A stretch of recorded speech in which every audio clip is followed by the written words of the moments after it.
Ang susunod na programa ay rated PG. Patnubay at gabay ng magulang ay kailangan sa mga batang manonood. Pupuntahan ko si Giselle. Makakasama sa kaso ng klinik kapag nakita ka nila kasama yung suspect. Kilala ko kung sino ang tunay na anak ni Natalia, ni Carl. Sino? Si Giselle.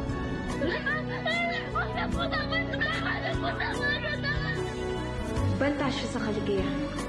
Kaya gusto ko siyang mawala sa buhay namin ng mama and dad ko. Si Natalia mismo ang naghuhukay ng sarili niyang bibingan. Lumayas ka! Hindi ako aalis dito hanggang hindi ko nauman si Carl! Balik mo sa akin si Carl! Wala akong ibabalik dahil wala akong kinukuha! Mabayan ka! Wala akong utang sa kanila! Mabayan ka! Bakit kita ba? Masasagot ho ba ng insurance lahat ng pagpapa-ospital ko sa anak ko? Ang gusto ko sana, ang klinik ang sumagot sa hospital bills niya. Wala po ba kayong balita tungkol sa bill ng anak niya kung babayaran ho ng Herrera? Kapag binayaran mo ang hospital bills niya, para mo na rin sinabi na ikaw ang may kasalanan sa nangyari sa kanya. Kapabayaan po nila ang naging dahilan kung bakit nalagay sa panganib ang anak ninyo at malaki ang chance ang inyong nanalo. Gusto ko lang maayos ang problema ng pamilya natin. The so-called family is beyond repair. Pati paborito mong anak, sinusuway ka na rin. Papiyansahan ko si Giselle. Hindi mo gagawin yon. Huwag na huwag ka naman kayo magkita sa anak ko.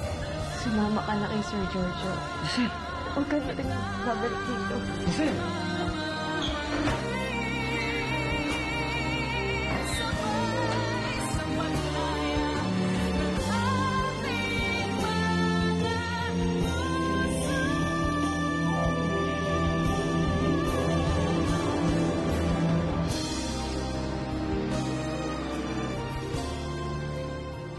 Halika na, Calvin. Umuwi na tayo. Sinabi rin halika na eh. Hayaan mo ako, Dad! Hayaan mo ako! Talaga bang susuwayin mo ko? Ha? Hindi naman sa ganun, Dad. Pero alam kong tama ako eh. Kung walang kasalanan si Giselle. At ano? Ako ang mali? Kaming dalawa ng tita Natalia mong sisisihin mo? Calvin, baka nakakalimutan mo. Malaki ang utang na loob mo sa akin. Kung hindi dahil sa akin, nasan ka ngayon? Malamang nandito sa kulungan. Hindi ko nakakalimutan yung ginawa niyo para sa akin. Malaking utang na loob sa inyo, Dad. Pero importante ho sa akin si Giselle. Mas matimbang ang buhay ng pamilya ko para sa akin.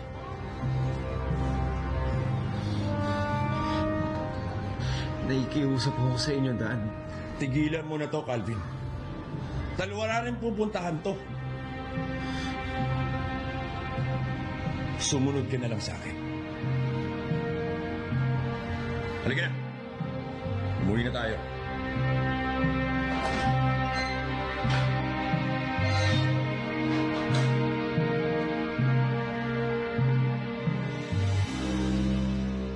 Dalawang pasyente na po nag-cancel today, Doktora. Na-inform ko na rin po si Dr. Natalia about this. Alright, please call the PR department. I want to discuss with them further what we can do for damage control. Yes, Doktora. Ilan na bang walk-in patients natin? Or has there been any?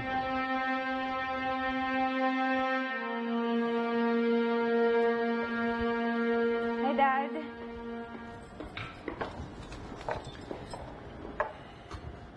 Dad, anong problema? Wala. Hindi lang maalis sa isip ko yung napanood ko kanina sa TV. Yung sa klinik ni Natalia, meron daw problema.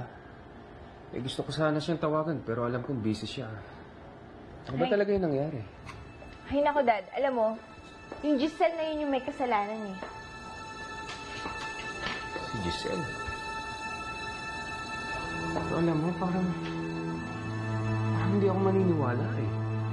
Hindi kaya ni Giselle na gawin yun, yung magtangkang pumatay? Huli na. Kumain ka na. Kagabi ka ba hindi kumakain? Wala akong gana. Loka. Hindi ka makakapaghiganti ng tirik ang mata. Kung yung demonyo nga kumakain ng kaluluwa. Ikaw pa. So, kinukumpara mo ako sa demonyo. Hindi naman. Mas matindi ka doon. What's the problem? Bakit hindi kayo sumasagot? May isa po, kaya lang nakita po niya yung mga pulis. Umalis din po agad. What do you mean? Kasi po yung kaso, yung nangyari po kay Miss Malandrino. Okay, listen to me carefully. I will only say this once. I will not allow the Herrera Clinic to fail because of one accident. We are doing everything humanly possible to control the damage that has been done. And what do I expect from you? I expect you all to do your jobs well and to continue providing our clients the best service you have been trained to do. You understand? Am I clear? Yes, Doktora. Good. Thank you. Ako, Dad, pwede bang iba yung topic na lang? Kagabi pa ako natutuliro dahil sa issue niyo. Mami mo, kamusta na siya? Ayun, problemado ang mami ngayon. Alam mo, Dad, naawa nga ako sa kanya eh. Kasi siya yung sinisisi ni Lola sa mga nangyari. Alam mo, Dad, mas makakabuti kung pupuntahan mo si Mommy. Kailangan niya ng suporta nating dalawa ngayon.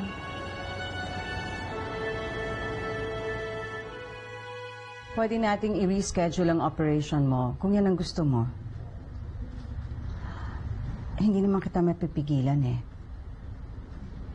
Kung yan ang desisyon mo. Alright. Thank you. Bye.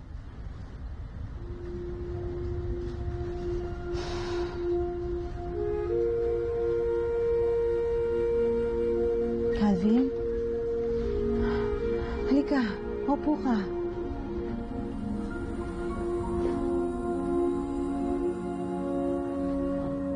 Alam mo, Paulina, hindi ko intensyon na visitin ka. Pero may isa pa tayong problema. Yung tungkol kay Carl. Di ba LQ kayo? Tsaka, anong gagawin mo kay Naomi? Kapag nagising yon, patay tayo. Bakit ka napadaan? Teka, kayo na lang ho naiisip ko na makakatulong sa akin eh. Alam ko, maniniwala sa inyo si Daddy. Tukol ho kay Giselle. Calvin, maski ako, nag-aalala din ako sa nangyari kay Giselle.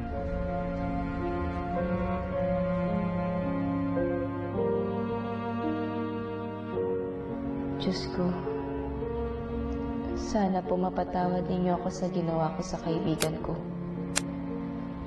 Hindi ko po intensyong saktan si Calvin.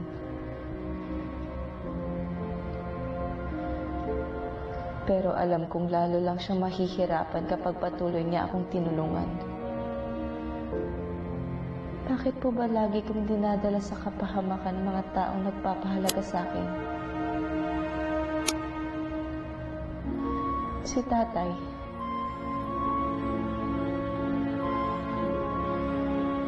Si Calvin.